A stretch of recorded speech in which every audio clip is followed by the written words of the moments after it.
TGT PGT political science की class के अंतर्गत राजनीतिक सिद्धांत का अध्ययन कर रहे हैं। और इसके पहले हम लोगों ने राज्य की उत्पत्ति के सिद्धांत का अध्ययन किया है, जिसमें पहला जो टॉपिक था राज्य की उत्पत्ति के दैवी सिद्धांत, दूसरा टॉपिक राज्य की उत्पत्ति का शक्ति सिद्धांत, और तीसरा टॉपिक राज्य की उत्पत्ति का परिवार सिद्धांत, और चौथा टॉपिक जो था राज्य की उत्पत्ति के सामाजिक संविदा सिद्धांत को हमने पढ़ा है। अब आज की क्लास में हम लोग राज्य की उत्पत्ति के विकासवादी सिद्धांत को पढ़ेंगे। दोस्तों, इसे अन्य नामों से भी जाना जाता है, जैसे ऐतिहासिक सिद्धांत, राज्य की उत्पत्ति के वैज्ञानिक सिद्धांत। तो तीनों एक ही टॉपिक के नाम है। कभी कभी नाम बदलकर सवाल पूछ लिया जाता है, तो आप यहाँ पर बिल्कुल भी भ्रमित मत होइएगा। दोस्तों, राज्य की उत्पत्ति का जो विकासवादी सिद्धांत है वह मानता है कि राज्य का निर्माण नहीं हुआ है, बल्कि राज्य का विकास हुआ है। विकासवादी सिद्धांत मानता है राज्य का निर्माण नहीं हुआ है, बल्कि राज्य का विकास हुआ है। और यह जो सिद्धांत है यह वास्तव में राज्य की उत्पत्ति के सामाजिक समझौता सिद्धांत की प्रतिक्रिया के स्वरूप सामने आता है। और यह सिद्धांत वर्तमान में सबसे ज़्यादा मान्य है। यह सिद्धांत सबसे ज़्यादा मान्य है क्योंकि इसके पीछे ऐतिहासिक और वैज्ञानिक प्रमाण उपस्थित हैं। तो दोस्तों, राज्य की उत्पत्ति के जो वैज्ञानिक सिद्धांत हैं, विकासवादी सिद्धांत हैं, यह वर्तमान समय में सबसे ज़्यादा सर्वमान्य है। क्यों सर्वमान्य है? वैज्ञानिक ऐतिहासिक प्रमाण उपलब्ध है। और दूसरा तथ्य है कि सामाजिक समझौता सिद्धांत की प्रतिक्रिया के स्वरूप में यह सामने आया था। और विकासवादी सिद्धांत के जो प्रमुख समर्थक माने जाते हैं, गार्नर माने जाते हैं। गार्नर का प्रसिद्ध कथन ही है कि राज्य का निर्माण नहीं बल्कि विकास हुआ है। दोस्तों, दो तत्व है। गार्नर ने कहा कि राज्य का निर्माण नहीं बल्कि विकास हुआ है। निर्माण अचानक हो जाता है, जबकि विकास एक प्रक्रिया का परिणाम होता है। तो इस तरह से गार्नर का नाम इस कथन से जुड़ा हुआ है। और गार्नर ने बहुत ही सुंदर परिभाषा दिया, जिसमें काफ़ी सारे तत्व समाहित हो जाते हैं। जैसे गार्नर ने कहा, राज्य न ही ईश्वर की कृति है। गार्नर ने कहा राज्य न ही ईश्वर की कृति है, न ही भौतिक शक्ति का परिणाम है। दोस्तों, ध्यान दीजिएगा, गार्नर जब कह रहे हैं राज्य न ईश्वर की कृति है, इसका तात्पर्य है कि राज्य दैवी सिद्धांत का परिणाम नहीं है और राज्य न भौतिक शक्ति का परिणाम है। इसका अर्थ है कि राज्य शक्ति सिद्धांत का परिणाम भी नहीं है और न ही परिवार का विस्तार है। अर्थात राज्य न परिवार सिद्धांत का विस्तार भी नहीं है और न ही समझौते की कृति है। अर्थात राज्य सामाजिक समझौता सिद्धांत की कृति भी नहीं है, तो क्या है? बल्कि क्रमिक रूप से उदित एक ऐतिहासिक संस्था है। तो कितनी सुंदर बात गार्नर ने कही। राज्य न ईश्वर की कृति है, न भौतिक शक्ति का परिणाम है, न परिवार का विस्तार है, न समझौते की कृति है, और लेकिन तो क्या है? एक लंबे समय तक क्रमिक रूप से उदित एक ऐतिहासिक संस्था है। दोस्तों, राज्य की उत्पत्ति के विकासवादी सिद्धांत के समर्थकों में ब्लंसली और मैकाइवर का नाम भी आता है। ब्लंसली, मैकाइवर और गार्नर ये राज्य की उत्पत्ति के विकासवादी सिद्धांत के समर्थक माने जाते हैं। ब्लंसली की एक महत्वपूर्ण कथन है, प्रसिद्ध कथन है ब्लंसली का कि राज्य की उत्पत्ति का अन्य सिद्धांत स्वीकार नहीं किया जा सकता। राज्य की उत्पत्ति का अन्य सिद्धांत स्वीकार नहीं किया जा सकता, किंतु एक अंश के रूप में मान्य है, क्योंकि सभी सिद्धांत ने मिलकर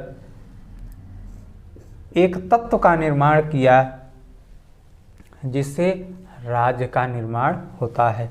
इसका अर्थ यह है कि राज्य की उत्पत्ति के जितने भी सिद्धांत हैं, दैवी सिद्धांत, शक्ति सिद्धांत, परिवार सिद्धांत, सामाजिक संविदा सिद्धांत, ये सारे अन्य सिद्धांत स्वीकार नहीं किए जा सकते, लेकिन इन सभी के एक अंश के रूप में छोटे छोटे अंशों को लेकर इनकी मान्यता है, क्योंकि सभी ने मिलकर कुछ तत्व एकत्रित किए और उसी एकत्रित तत्वों से राज्य का निर्माण होता है। तो दोस्तों, इस तरह से ब्लंसली और गार्नर का जो कथन है वह कुछ मिलता जुलता हुआ है। आप लोग इसको अच्छे से अंतर को समझ लीजिए, क्योंकि परीक्षाओं में आपको यही भ्रमित कर सकता है। तो कथन याद करने के साथ साथ विचारकों के कथन में जो अंतर होता है उसको भी समझना बहुत ज़रूरी होता है, क्योंकि सेम टाइप के जो कथन आ जाते हैं, अगर ब्लंसली और गार्नर दोनों दे दिया तो आप भ्रमित हो सकते हैं। तो इसलिए बहुत अच्छे से इसको याद कर लीजिए, समझ लीजिए। तो इस ब्लंसली ने जो कथन दिया, इसमें ब्लंसली ने उदाहरण भी दिया कि कैसे एक एक अंश मिलकर राज्य के लिए महत्वपूर्ण है। जैसे दैवी सिद्धांत ने राज्य की उत्पत्ति में धर्म को महत्वपूर्ण हाथ बताया, मतलब धर्म को महत्वपूर्ण बता दिया। और इसी तरह शक्ति सिद्धांत के प्रयोग ने बल प्रयोग और युद्ध को महत्व दिया, और लोगों ने बल प्रयोग और युद्ध को बढ़ावा दिया। इसी तरह परिवार ने रक्त संबंध को मजबूत किया, मतलब नातेदारी प्रथा को मजबूत किया और एक दूसरे को जोड़ने का प्रयास किया। तो दोस्तों, इसी तरह से सामाजिक संविदा सिद्धांत ने स्वाभाविक सामाजिक प्रवृत्तियां और राजनीतिक चेतना को मजबूत किया। तो इस तरह से ब्लंसली बता रहे हैं कि इन चारों जो विचारधारा है राज्य की उत्पत्ति के, कुछ न कुछ योगदान अंशदान राज्य की उत्पत्ति में दिया।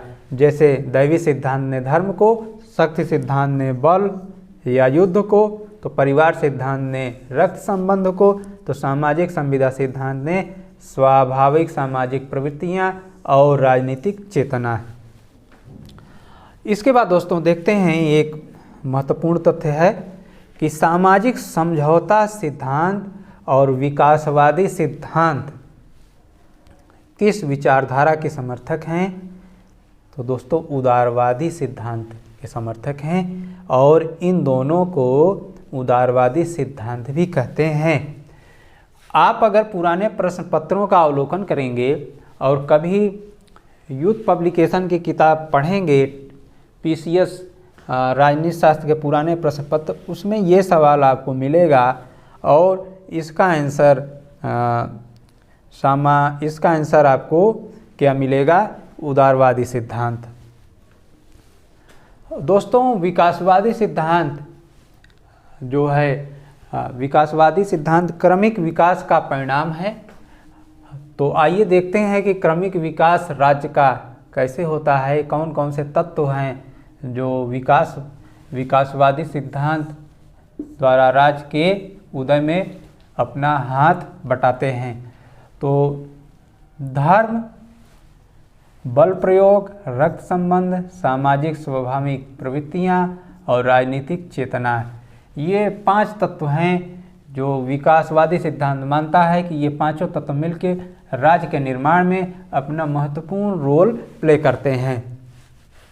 तो दोस्तों, धर्म के बारे में आपने देखा कि दैवी राज्य की उत्पत्ति के दैवी सिद्धांत, बल प्रयोग में देखा राज्य की उत्पत्ति का शक्ति सिद्धांत, रक्त संबंध में देखा राज्य की उत्पत्ति का परिवार सिद्धांत, और सामाजिक स्वाभाविक प्रवृत्तियां और राजनीतिक चेतना, ये दोनों मिलके सामाजिक संविदा सिद्धांत, सामाजिक संविदा सिद्धांत या सामाजिक समझौता सिद्धांत को जन्म देते हैं। तो ये पांचों तत्व मिलके राज्य का निर्माण करते हैं, ऐसा विकासवादी सिद्धांत मानता है। और इससे भी ज़्यादा महत्वपूर्ण तत्व क्या है दोस्तों? सामाजिक स्वाभाविक चेतना ने, सामाजिक स्वाभाविक चेतना ने राज्य के निर्माण में सबसे महत्वपूर्ण भूमिका निभाई। राज्य के निर्माण में सबसे महत्वपूर्ण भूमिका निभाई। ये वेरी इंपॉर्टेंट है, कई बार पूछा जा चुका है। इन सारे तत्वों में सबसे ज़्यादा महत्वपूर्ण भूमिका क्या निभाई? सामाजिक स्वाभाविक चेतना। दोस्तों, एक विचारक हैं मैकाइवर। मैकाइवर जो व्यक्तिवादी विचारक हैं, मैकाइवर ने कहा कि रक्त संबंध समाज को जन्म देता है, रक्त संबंध समाज को जन्म देता है और समाज अंततः राज्य को जन्म देता है। यह बहुत महत्वपूर्ण कथन है दोस्तों।